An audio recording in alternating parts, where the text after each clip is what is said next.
Estación Clave. Radio La Clave 92.9. Tu nueva número 1. 11:37. Sigues en Combinación Clave. Como todos los miércoles, estamos conversando con la gente del Archivo Nacional, conociendo distintos aspectos del archivo. Y esta vez vamos a hablar de algo que es súper interesante. Abrimos el programa con esto y lo estamos cerrando con lo mismo. Los estudios de los terremotos en Chile. Estamos en el estudio con Alfredo Palacios. Él es doctor en Historia y jefe de la carrera de Historia de la Universidad SEC. Trabaja, tiene un libro, lo tenemos en la mano, ahí el Pancho lo está mostrando, súper interesante, que es un registro histórico de los terremotos en nuestro país. Una pega súper larga y una pega hecha en el Archivo Nacional. Alfredo, muchas gracias por acompañarnos. ¿Cómo estás? Hola, buenos días. En primer lugar, gracias por la invitación. Gracias también por enseñar el libro. Ahí lo estaba mostrando, sí. Sí, ese libro, bueno, fruto de mi tesis doctoral, la cual... años de trabajo y que se hizo en base, el 60-70% en base a documentos que constan en el Archivo Nacional.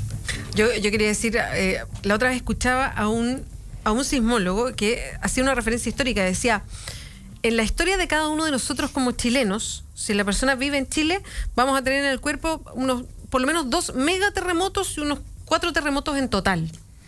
Eso es cierto, la estadística así lo demuestra, digamos. O sea, en principio se decía que cada 25 años venía un megaterremoto, un megasismo. Sí. Ya el último fue el del 2010, tenemos Valdivia el 60, pero si tú analizas los documentos contenidos en el archivo, esa frecuencia disminuye.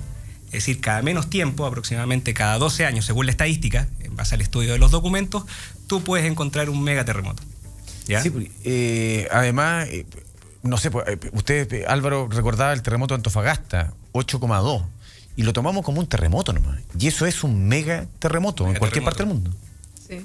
O sea, como que nos mal acostumbramos a la definición. Claro.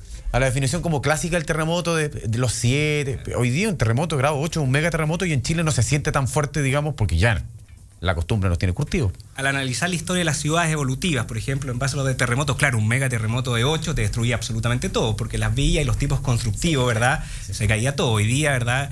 Chile podemos decir que es el país más sísmico del mundo.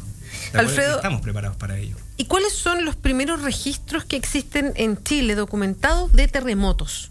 Los primeros documentos que encontramos son actas capitulares y cartas de particulares, sobre todo pidiéndole al rey dinero ya para la reconstrucción. Y esos documentos están hoy día en nuestro poder y podemos consultarlos. Es letra antigua, pero si tú haces el esfuerzo se puede leer y en qué forma lo describen también. Eso es lo bonito, ¿ya? Porque aparte hay que entender también que recién el estudio de los terremotos, la tectónica de placas de los 60. Por lo tanto, encontramos una serie de descripciones que nos permitía ver cómo pensaba la población de la época, los terremotos de la época. ¿Cómo lo pensaban? Fundamentalmente el castigo divino, ¿ya?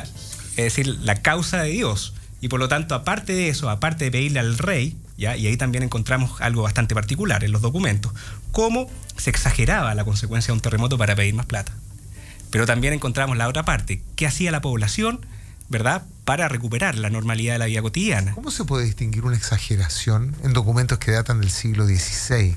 ¿Cómo se amplían mucho el terremoto, cuentan que se cayó absolutamente todo, mucho daño, mucho muerto, y tú puedes compararlo con datos duros, digamos. Con datos duros, y tú dices, claro, aquí murieron 4.000 personas, por ejemplo, una cifra, y tú sabes perfectamente que al leer las crónicas y los mismos documentos vivían 1.000. O sea, se exagera para, ¿verdad?, decir, mira, efectivamente esto es un megaterremoto. Lo encontramos fundamentalmente en el terremoto de 1647, el de la Quintral y la del Cristo de Mayo. Perfecto. Sí. Ese es uno de los terremotos grandes que afectó a la ciudad de Santiago, el mayor megaterremoto y que hasta el día de hoy tiene sentido, porque da vida a una de las procesiones más antiguas, la del Cristo de Mayo, que todos los 13 de mayo se celebra. ¿Ya? Y sale el Cristo, ¿verdad? El Cristo que se le pasó la corona de espinas de la cabeza al cuello. Hay mucho mito que se escribe sobre eso, sobre todo las cartas, ¿verdad? Están más reforzada por la idea de la causa divina. De la causa divina, o sea, ¿ya? Es decir, claro, fíjate, no es el único sobreviviente, y rápidamente el cura Villarrabel lo toma, dicen los documentos, ¿verdad?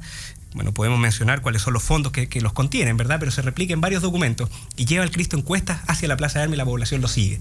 Inmediatamente, otras actas capitulares dice, hay que buscar a alguien que nos represente, y el Cristo de Mayo se eleva como el santo telúrico de popular, porque la población así lo quiso. Santo telúrico. Sí, y cuando hablan de que la historia es cíclica, en materia de terremotos parece que no es tan cíclica, porque también en esa época se le pedía ayuda al rey. El afectado tenía que ir, hoy día se le tiene que pedir directamente al presidente o la presidenta, digamos. Antes era al rey y el sistema es el mismo. Necesitamos ayuda, exactamente, un poder centralizado que manda ayuda a los afectados. Pero también en las mismas cartas aparece algo que es propio nuestro, que es el famoso concepto que se acuña en el 85, el concepto de la solidaridad. El Chile ayuda a Chile se plasma en el 85, pero en las mismas cartas encontramos que la misma gente va a encontrar alguna forma de brindarle la ayuda al prójimo, independiente del contexto político que se estaba viviendo, porque los documentos también te informan eso, en algún momento de enfrentamiento. Lo más curioso, los más antiguos, por ejemplo, es cuando ahí en algunos fondos se establecen ya los terremotos coloniales, cuando pensaba la población que ellos, por ser católicos, ¿verdad?, y la causa era la causa divina, ¿sí?, los indígenas, por ser, ¿verdad?, politeístas, no iban a ver en ellos una causa y por lo tanto, ¿verdad?, la población pensaba que ellos se veían libres, la población chilena se veía libre y por lo tanto, ¿verdad?, era la instancia propicia para que los indígenas atacasen a las ciudades. Por lo tanto, había que defenderse de eso. De hecho, yo le preguntaba, Alfredo Palacio es doctor en Historia y jefe de la carrera de Historia de la Universidad SEC y nos está contando de su labor investigativa, de su libro, además, junto al Archivo Nacional para llevar este registro de los terremotos en la historia de Chile. Alfredo, ¿y la población originaria, los mapuches, cómo se refieren a los terremotos? Tienen un concepto particular y los españoles lo destacan, ¿verdad?, porque les llamó la atención y los lingüistas estudian eso, que era el concepto de ñuñum, que era un estremecimiento propio, producto de causas de la tierra. No era un estremecimiento producto de algún viento, de alguna remoción, sino que era propio de la tierra. ¿Y le daban una causa divina también? Le dan una causa, digamos, directamente asociada a la tierra. Que básicamente eso es. Que eso es. Y el concepto es ñuñum. Ñuñum. ¿Tiene algún tipo de traducción? Temblor. Ya. Temblor. Yo no lo había escuchado. ¿Y existen documentos relacionados a... No sé, yo crecí en una ciudad con el mito del terremoto, yo soy valdiviano.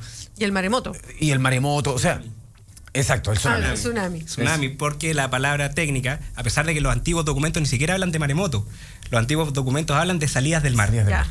El término maremoto, ahí está, pues, mira. Ahí tenemos una imagen, esa es de Arica, 1868, ya lo que nos permite estudiar eso es un fondo que se mantiene en el archivo, el Fondo de la Intendencia de Tarapacá, que da cuenta de este terremoto y describe así esa ola, ya, a pesar de que es una representación gráfica de un testigo, pero los documentos hablan que la altura en ese momento pudo haber tenido una altura, ¿verdad?, valga la redundancia, de 20 metros. O sea que lo que estamos viendo para los que no están viendo el streaming, porque en el streaming estamos mostrando la lámina, estamos viendo una imagen muy aterradora de una ola gigante que llega a la costa, en este caso es, claro, Arica, pero podría haber sido así, tal cual. Podría haber sido así. El aporte de los documentos, que si uno los analiza, digamos, y cuenta con las herramientas para ello, es que te permite traducir las antiguas medidas, contiene perfectamente que el terremoto, ¿verdad?, destruyó tantas casas. Pero aparte, el avance del mar, el avance de las olas, ¿ya? Las cuadras. ¿Cuántas cuadras? Sí. Y tú puedes calcularlo. Y eso es lo importante y lo valioso que te entrega el archivo, ese dato duro. ¿Por qué? Porque tú dices, claro, avanzó 6 cuadras. Incluso documentos más antiguos hablan de estadales, medidas muy antiguas que hoy día tienen una traducción. Al encontrar ese dato en el documento, tú hoy día lo puedes traducir a medidas modernas. Y eso... Lo que pasó en Constitución, ponte tú. Que estaba súper marcado hasta dónde llegó la ola, que a mí me sorprendió. Tú llegabas a Constitución... O el represamiento del Riñihue, por ejemplo. Sí. Porque el periodo de retorno de los terremotos hay un periodo de retorno. Sí, cuesta establecerlo, pero por ejemplo el terremoto de 1575, que lo podemos estudiar fácilmente con los documentos del archivo, ¿ya?, se repite en el 60. El mismo represamiento. Sí. Lo mismo. ¿Ya?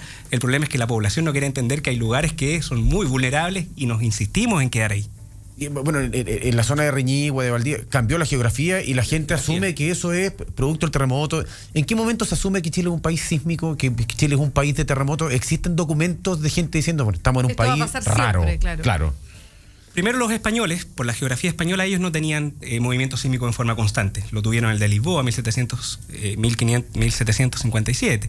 Pero los cronistas, ya, las actas del Cabildo, ya se identifican como seres telúricos. Saben que esto es una realidad propia. Está claramente establecido, ¿verdad? Hay unos documentos preciosos que dicen, somos seres telúricos. El terremoto, el único azote de este hermoso país. O sea, hablan de todo lo bello, la geografía, ¿verdad? De incluso el clima, que en ese tiempo, ¿verdad?, no teníamos la experiencia de ahora, pero el único mal, terremotos. El único mal. Y por lo tanto, ¿verdad?, dicen que esa es la constante y algunos más precauciones, algunos documentos, ¿verdad?, más precavidos, dicen que hay que tener cuenta de este fenómeno anormal y que por lo tanto si bien en la medida que vamos pasando en los siglos se nos estamos desapegando de la causa divina, también hay que buscar alguna causa. Y cuando entendemos que esto es producto de una causa natural, hay que tratar de estar prevenidos para. Mira las cosas complejas que van saliendo. ¿Hay algún documento que indique o que explique el por qué decidieron construir grandes ciudades en bordes costeros, por ejemplo, teniendo ellos claro lo que pasaba con la tierra y lo que pasaba con el agua? Los documentos que hablan de eso fundamentalmente era la obtención del recurso, ¿ya? La obtención del recurso, y se quedan ahí. ¿Ya? Después, con terremotos que se reiteran, como por ejemplo el de Concepción, Penco, ¿verdad? O el de Concepción en 1835, se mandan a tipos a hacer un estudio. Y dicen, mira, esto está lo más mal ubicado. Tratemos de hacer una ubicación distinta. Los documentos lo detallan. Van 3 tipos, Ambroso Losier, ¿verdad? Incluso un venezolano para que vea la realidad geográfica del territorio. Un documento como de 40 páginas que le presentan al gobierno y el gobierno dice, perfecto. Muestran las cantidades de murallas volteadas, el término que utilizan, ¿verdad? Casas caídas, y dicen hay que buscar una posibilidad de traslado. Los legajos completos, por ejemplo, cuando se traslada de Penco a Concepción, están en el archivo. Se puede estudiar con detalle. 11 años o 16 años desde que se produce el terremoto hasta que deciden trasladarse. Todas las votaciones, ¿verdad? Todas las opiniones están contenidas ahí. Legajos completos. O sea, uno puede ver qué operaba. Es decir, algunos se querían quedar, otros no. Está el detalle de la votación. ¿Cuántos votos para irse al llano de la Horca? La toponimia también está presente en los documentos. ¿Por qué el llano de la Horca? Porque ahí llevan a los tipos a ahorcarse. Imagínate, la toponimia es muy presente también y que da vida de la geografía de Chile. ¿Y se asume algún día que después del movimiento de tierra hay que arrancar? Eso está presente en todo, es algo innato, ¿verdad? Está en las cartas, es la respuesta automática. Es decir, o sea, saben que el mar se sale después. Sí. Apretemos cachete. Lo dicen unos documentos. Ni vejez, ni de mayor vejez, ni sexo cansado son impedimentos para correr al cerro. O sea, textual, yo lo cito ahí en el texto, lo cito porque me pareció una frase, digamos, para el bronce. O sea, ni sexo ni vejez cansada. O sea, el que corre se salva. Oye, hay un rol también, tú me mencionabas recién el terremoto del 5 de marzo del 35, y justo estaba hojeando tu libro, Entre ruinas y escombros, Alfredo Palacio Roa, y hay una ¿qué será? Es un dibujo, no alcanzo a apreciar, de Mauricio Rugendas. Sí. Vimos recién una ilustración, cómo se representó, digamos, en una ilustración, la ola en Arica. Arica, en Arica. ¿Qué valor, cuál será el afán de Rugendas en ese momento? ¿Hay un afán pictórico o dejar efectivamente un afán artístico o dejar testimonio? Él viajó a la zona afectada. Ya consta, hay estudios que él viaja a la zona afectada y por una cosa de él. Por una cosa de él, ¿verdad? Esta forma de ilustrar la naturaleza violenta. Ok, no hay, quiero decir, como parte de, uno diría, como una política de contingencia, dejar del Estado de Chile que le encarga a Mauricio Rugendas, por favor, necesitamos dejar testimonio a su propia costa. Él va a su propio pecunio, digamos, y va y estudia y lo dibuja. Lo que dibujó fue la Catedral de Concepción en el suelo. En el suelo. Y es bien impresionante. Ahí tenemos otras imágenes, por ejemplo. Pero totalmente destruida. Arica 1877. Toda esa descripción está en el fondo de la Intendencia de Tarapacá. Ya se reconstruye luego el 68, la reconstruye en el mismo lugar y algunos gobernadores de la época dijeron que no, pero mandaba la voluntad popular, ¿verdad? Era más barato reconstruir en el mismo sitio, porque también están los precios de los loteos, o sea, es decir, entre comprarle terreno particular y estos terrenos que ya pertenecen al Estado, volvamos a construir ahí mismo. ¿Y esta cultura de reconstrucción fue siempre inmediata? ¿Se caía y empezábamos a reconstruir? Se caía y se empezaba a reconstruir. Está como la voluntad del chileno de doblegar a la naturaleza. Muchos de los documentos hablan de eso, cartas particulares, es decir, este afán, este tesón de si nos votó la naturaleza tenemos que tratar de doblegarse. Sí, pero por ejemplo en el caso de la coyuntura, en el caso de nuevo, estaba leyendo tu libro, digamos, estaba así hojeándolo, pero que se toma en cuenta, digamos, lo que estaba gastando el Estado en esa época para reconstruir productos del proceso contrarrevolucionario que había, por lo tanto había que priorizar. Porque había que reconstruir ciudades que estaban asoladas, digamos, por la guerra interna, digamos, situación de... Si nos volvemos más atrás, el tema de los censos que grababan a las propiedades territoriales, por ejemplo, eso se sabe, pero está documentado, que eso es lo bonito, digamos, esa es la labor del archivo, que te permite hablar con propiedad del asunto. no es algo que queda en lo etéreo. Por ejemplo, luego del terremoto de 1647, ya la población de Santiago, aproximadamente, sumando, ¿verdad?, al extrarradio, 4.000 habitantes. Mueren en el terremoto 1.000, luego, ¿verdad?, las cartas hablan de una lluvia constante, mueren mucha gente, ¿verdad?, producto de epidemias, ¿sí? Aproximadamente muere el 25% de la población de Santiago aquel entonces. Y entonces los documentos dicen lo siguiente: ¿qué hacemos? Nos trasladamos de ciudad y se plantean varias alternativas para trasladar Santiago. Una de ellas era Quillota, pero apelando, digamos, a la aparición del Cristo de Mayo, creo que tengo una imagen del Cristo de Mayo, apelando al Cristo de Mayo y también a la presión interna, ¿verdad?, de las propias órdenes religiosas, que si se iba a la ciudad iban a perder su censo, claro. Dicen, ¿verdad?, se quedan. Y en el fondo lo que se le da cuenta a la población es que si ustedes se van, ¿verdad?, hay unas cartas preciosas, si ustedes se van, el santo se queda acá. Ahí está, el obispo Gaspar de Villarroel. Hay un documento que quiero destacar, que está en los documentos del mes, que cuenta cómo aparece Fray Gaspar de Villarroel. Está descargable en la página web del archivo, ¿ya? Se puede leer y ahí esa imagen se visualiza perfectamente. Incluso uno, si echa a volar la imaginación, leyendo el documento puede visualizar eso.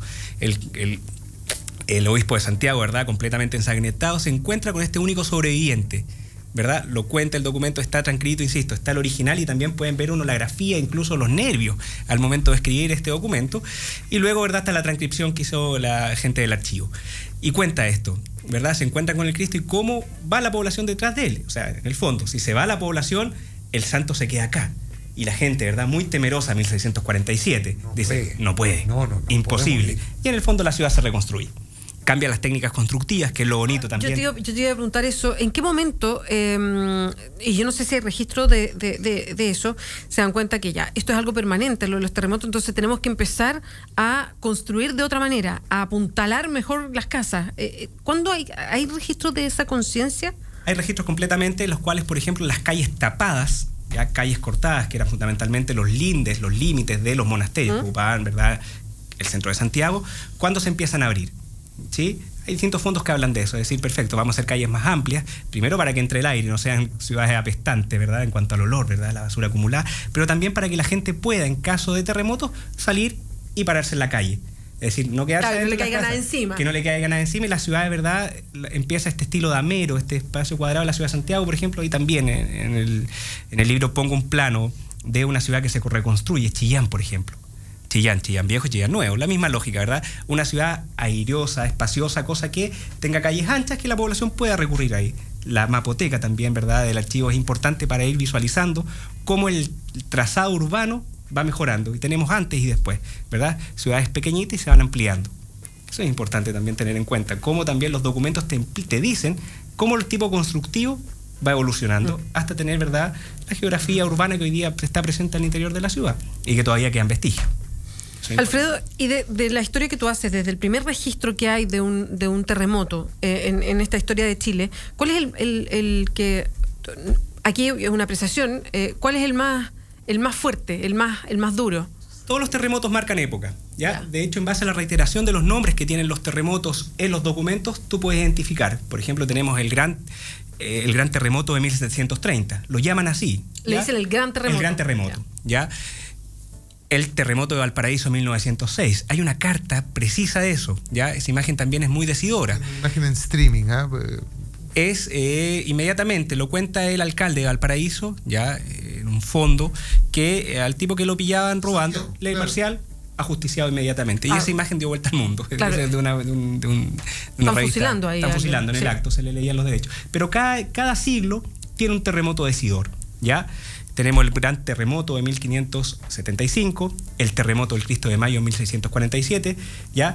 El gran terremoto nuevamente, algunos repiten nombre, de 1730, la ruina de 1835, el terremoto de Arica de 1877, es decir, se repiten, y en base a los documentos tú dices, bueno, es la lógica y la dinámica que apliqué yo, pero creo que en historia es válido, cuando un documento o varios documentos te hablan y te dicen la misma descripción, se toma ese calificativo. Porque claro, la gente lo visualizó así. Es el boca a boca en el fondo que se plasma en el papel. Y las autoridades, cuando por ejemplo notifican al rey, notifican al gobernador, aparece ese nombre. Santiago, Concepción, fue víctima del gran terremoto, ¿ya? Fue víctima del mar como amenaza constante, ¿ya? Dos elementos centrales de nuestra geografía, mar y tierra.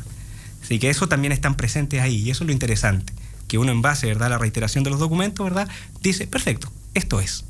Y por lo tanto uno puede hacer la panorámica. ¿Cuántos de estos insumos son considerados por las autoridades al momento de buscar lecciones para elaborar políticas públicas en relación a, no sé, por la UNEMI, será a cargo de esto? ¿Le servirá este libro, el tuyo, los archivos, los documentos del Archivo Nacional? Aquí es una pelea que he llevado de forma constante, ¿ya? Y agradezco tu pregunta. ¿Por qué? Porque el registro instrumental recién es después de 1906 para el caso de Chile. El gobierno de turno contrata los servicios del sismólogo francés, ni siquiera chileno, Montesos de Valores, y dice, perfecto, hay que hacer una historia sísmica del país. El problema es que, y me hago cargo de esta crítica, las autoridades no miran hacia el pasado para decir que los terremotos se repiten cada cierto tiempo. Y para eso los historiadores jugamos un rol preponderante, porque sabemos leer los documentos y los podemos interpretar. Y el archivo, para eso, ¿verdad?, es fundamental, porque ahí están las cartas que nos dan cuenta y permiten justificar nuestro trabajo. Por eso yo decía, ¿verdad?, que siempre se dice, ¿verdad?, está en el inconsciente colectivo, de un terremoto cada 25 años. En este libro, ¿verdad?, y en otros trabajos que yo he planteado en base a registro documental, ¿verdad?, de nuestro archivo, tú puedes decir que esto baja. Claro, obviamente. A 12, decías. A 12, incluso algunos lo llevan a 10. ¿Sí? Claro, obviamente si tú analizas un terremoto 6.6, por ejemplo, como el que destruyó Haití, a nosotros no nos hace ni cosquilla. Pero fíjate, es un terremoto importante. Obviamente ese mismo terremoto en el mundo colonial destruía absolutamente todo, y hablamos de un megaterremoto. Cuando nos dicen que los terremotos no se pueden predecir, ¿hay algún documento de alguien que haya dicho tal como estábamos esperando, o se movió la tierra como esperábamos? A ver, en el mundo colonial se entendía que cuando la población era muy pecadora, ¿verdad?, venía el castigo divino. Y por lo tanto eso se ilustran bastante los documentos. Es decir, por ejemplo, el obispo Villarroel lo cuenta en la carta, y insisto, ¿verdad?, para la gente que quiera ver el documento, que no es invención mía, ¿verdad?, que está ahí. Él dice, como la gente estaba, ¿verdad?, viviendo en concubinato, a casarse. Amigos que estaban, ¿verdad?, peleados, a amistarse nuevamente, la amistad, ¿verdad? Gomorra, digamos, Claro, por ejemplo, imagínate, el cura confesó por 3 días y 3 noches a la población. O sea, todos, niños de 6 años, dicen los documentos, tenían que ir a confesarse. La vecina que hacía macumba a apagar la fogata. Completamente. Con ¿verdad? esa lógica vamos a desalojar en este momento. No, con esa lógica nos vamos. Pero dime, después de todo lo que hemos estado discutiendo en la mañana, yo creo ahora en el terremoto ya. Me voy, chao. Eso después cambia. Eso después cambia y es como la reiteración constante, ¿verdad? Este sino. Es decir, ¿hacemos caso o no? ¿Verdad? Y cuesta entesa. Alfredo, ¿cuánto nos definen los terremotos a los chilenos? A mi juicio, lo han planteado todos historiadores, ¿verdad?, somos sujetos telúricos. Vivimos constantemente sujetos, ¿verdad?, a esta presión, ¿sí? El día de ayer, ¿verdad?, hubo un movimiento bastante fuerte, ¿sí? Claro, la gente ya está más acostumbrada porque es algo que está interno en nuestro ser. El cuento es que hay que saber, y esa es la lección de la historia, que esto nos tiene que servir como ejemplo. Como ejemplo, por ejemplo, ¿sí?, 2010, se cae, ¿verdad?, el borde costero de varias ciudades del sur. Se reconstruye en el mismo lugar. En el mismo lugar. Y en el fondo, si tú vuelves a revisar los documentos, te van a decir que va a venir un tsunami, ¿ya? El punto de unión entre las placas está a 33 kilómetros de la costa. Por lo tanto, un terremoto de una magnitud de 6, 6,5, ¿verdad?, va a generar un tsunami. Y por más que tú hayas hecho casas muy bonitas, ¿verdad?, hayas levantado el borde costero, eso con un tsunami va a desaparecer. ¿Ya? Y eso lo podemos entender. Y pasaba cada cierto tiempo. Muy pocas autoridades, ¿verdad?, en base a los documentos, tomaban esta precaución. Sí, pues, lo que era se un decía, problema país. Desde ¿ya? el día 1, después del maremoto, se hablaba de no reconstruir en el borde costero. Ahí está. Otra vez. Es parte de nuestra idiosincrasia, ¿verdad? Por eso vuelvo a la frase que está en los documentos que soy del archivo, ¿sí? Ni sexo ni vejez cansada te permite correr. O sea, eso es lo fundamental. Y lo segundo, ¿verdad?, el único azote de la naturaleza, ¿verdad?, de este hermoso país, los terremotos. Y concuerdan todos. Todos los extranjeros que vienen, ¿verdad?, pasan por acá, dicen, perfecto, un país hermoso, pero tiene este mal. Imagínate para un europeo, los cuales no está acostumbrado a temblar. Un pequeño movimiento sísmico te despertaba de la cama y te hacía correr. Por suerte, ¿verdad?, algunos diseños urbanos, algunas trazas urbanas, visto en los documentos, visto en el papel y visto en los mapas, se ampliaron. Por lo tanto, si corrías, sabías que no se te iba a caer nada encima, porque las calles se ampliaron. Eso también hay que tener en cuenta. Alfredo Palacios, ha sido un placer esta conversación muy interesante. Alfredo Palacios es doctor en Historia y jefe de la carrera de Historia de la Universidad SEC.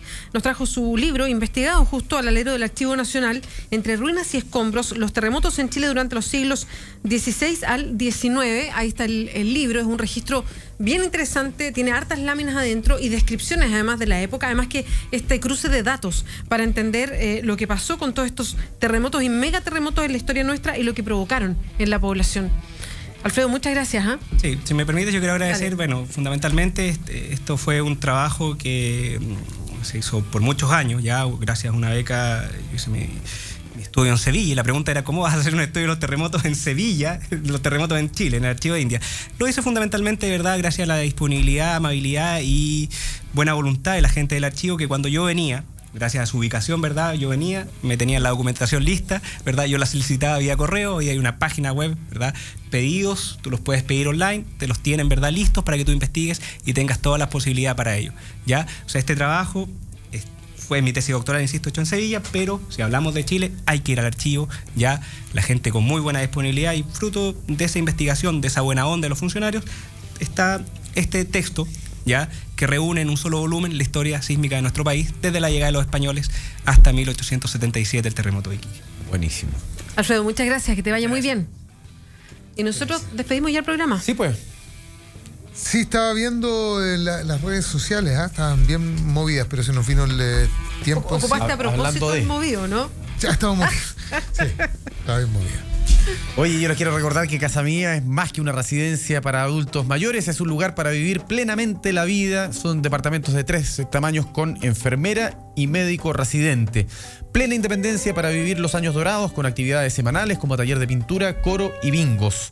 Nos pueden contactar en la calle Normandía 1882, acá en la comuna de Providencia, o en el fono 22-343-0006. Si quiere aún más información, www.residenciacasamia.cl.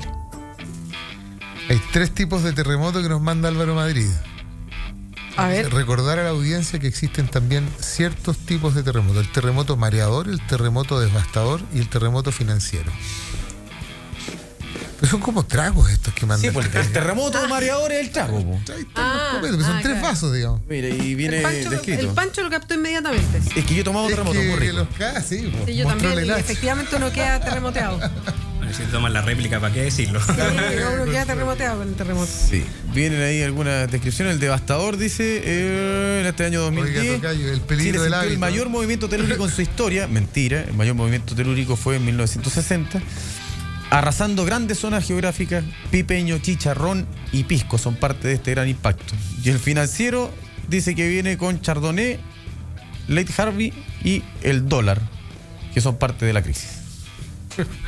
Ya, po. Un aporte de nuestros auditores. Sí, y eso respecto de que los chilenos estamos todos acostumbrados a los movimientos telúricos, usted puede revisar nuestra página web y se da cuenta que no todos están acostumbrados. Ya, chao. La cara del Álvaro Adiós, ayer chao. lo decía todo.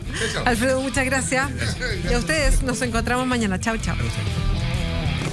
Residencia Premium Casa Mía, donde los adultos mayores disfrutan de su independencia en departamentos a su medida. Presentó Combinación Clave. En la 92.9 fueron 3 horas de información, opinión y debate. Combinación Clave. Mañana volvemos para seguir desmenuzando la contingencia con los temas que nadie toca, pero que a ti te interesan. Combinación Clave. Solo en La Clave, tu nueva número 1. El tiempo